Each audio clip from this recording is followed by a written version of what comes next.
هو الذی، وہ اللہ وہ ذات ہے، خلق لکم، جس نے پیدا کیا تمہارے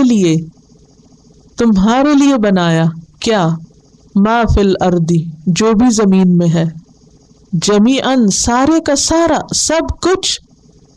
ذرا گنے تو صحیح کہ زمین میں کیا کچھ ہے، خواہ وہ نباتات ہیں یا حیوانات ہیں یا کھانے کی چیزیں ہیں. سورۃ فصلت میں آتا ہے وقدر فیہا اقواتہا، ساری روزی بندوں کی اس کے اندر رکھ دی اللہ نے، ہمارے لیے بنایا. ثم استوى الی السماء، پھر آسمان کی طرف متوجہ ہوا، فسواہن 7 سماوات، اور ان کو 7 آسمان درست طور پہ بنا دیا. تو اس سے کیا پتہ چلتا ہے کہ زمین آسمان سے پہلے بنی ہے. اور پہلے کی بات اس لیے بھی کی گئی کہ انسان کو قدر ہو اللہ کی نعمتوں کی، اللہ کے احسانات کا شکر گزار ہو کہ جس نے انسان کے لیے اتنا کچھ بنایا. کتنی محبت ہے اللہ کو اپنے بندوں سے، کیا کچھ اس نے نہیں دیا.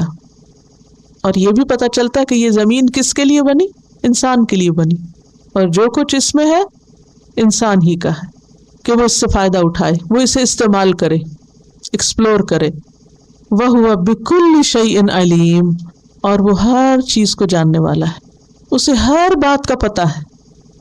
سورۃ یونس آیت 61 میں آتا ہے وَمَا يَعْزُبُ عَنْ رَبِّكَ مِن مِّثْقَالِ ذَرَّةٍ فِي الْأَرْضِ وَلَا فِي السَّمَاءِ، تیرے رب سے کوئی چیز چھپی ہوئی نہیں، خواہ وہ ذرہ برابر ہی کیوں نہ ہو، نہ آسمان میں نہ زمین میں.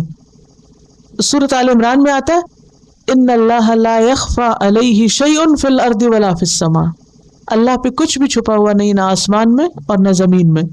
سورۃ الطلاق آیت 12 میں آتا ہے وَأَنَّ اللَّهَ قَدْ أَحَاطَ بِكُلِّ شَيْءٍ عِلْمًا، اللہ نے ہر چیز کا احاطہ کر رکھا اپنے علم کے اعتبار سے، اللہ کا علم ہر چیز پر چھایا ہوا ہے.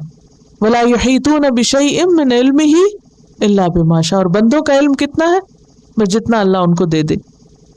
اس آیت سے بھی ہمیں بہت اہم سبق ملتے ہیں. نمبر 1 کہ یہ اللہ کا احسان ہے کہ اس نے ہمیں ان گنت نعمتیں دی.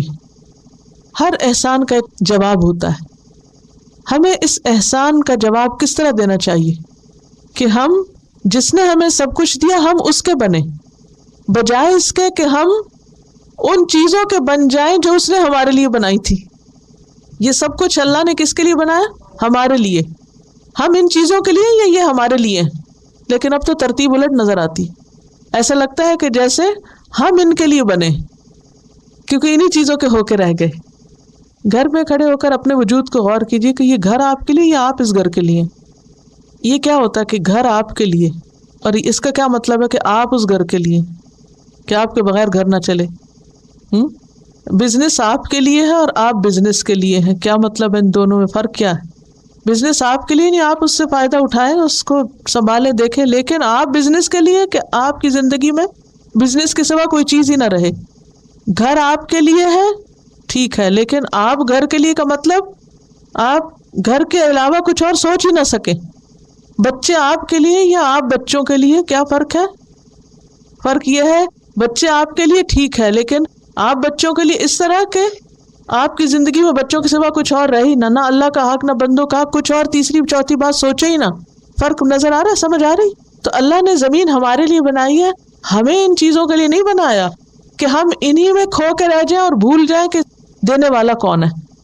ٹھیک ہے، تو مطلوب، مقصود، محبوب کون ہونا چاہیے، ان چیزوں کا بنانے والا، نہ کہ یہ چیزیں ہماری مطلوب، مقصود اور محبوب ہو جائیں. ایک اور بہت اہم بات یہ پتہ چلتی ہے کہ ہمیں اللہ سے ڈرنے کی ضرورت ہے، کیونکہ وہ ہر چیز کو جانتا ہے، ظاہر باطن ہر چیز اس کے سامنے ہے. اچھا، یہ جو بات ہو رہی تھی نا کہ ہر چیز ہمارے لیے، اس پہ بڑا اچھا ایک شعر ہے. جانور پیدا کیے تیری وفا کے واسطے، چاند سورج اور ستاروں کو ضیاء کے واسطے، یعنی روشنی کے لیے، کھیتیاں سبز کی تیری غذا کے واسطے، یہ جہاں تیرے لیے اور تو خدا کے واسطے. یعنی یہ ساری چیزیں ہماری خدمت کر رہی ہیں اور ہمیں کیا کرنا ہے، اپنے رب کی عبادت کرنی. تو اے لوگوں، اپنے رب کی عبادت کرو، کیونکہ اس نے تمہیں بھی بنایا اور جو کچھ زمین میں ہے وہ بھی تمہارے لیے بنایا. اب تم ان کے نہیں رہو، اپنے رب کے ہو جاؤ اور اس سے ڈرو، کیونکہ اس کو سب پتا ہے کون کہاں ڈنڈی مار رہا ہے.